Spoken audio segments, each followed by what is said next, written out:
মায়ের সেমাই কেমন?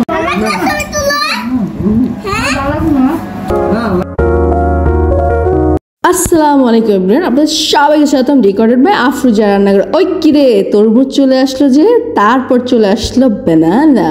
এখানে হচ্ছে কবুতরের মাংস ছিল আর ছিল মায়ের হাতে স্পেশাল সেমাই। তো আজকে মায়ের বাসায় ইফতারি করব। শপিং শেষে মায়ের বাসায় ইফতারির জন্য চলে আসছি আমরা। রুটি খাবো আজকে আর এই সব খাবার দাবার খাবো। প্রত্যেকটা খাবার জাস্ট ইয়াম্মি হয়েছে, বিশ্বাস করেন। কে কে আমার মতো রুটি দিয়ে সেমাই দিয়ে খেতে পছন্দ করেন অবশ্যই কমেন্ট করে জানাবেন। আমার তো খুব বেশি পছন্দ, বলতে পারেন আমি এটার একদমই পাগল।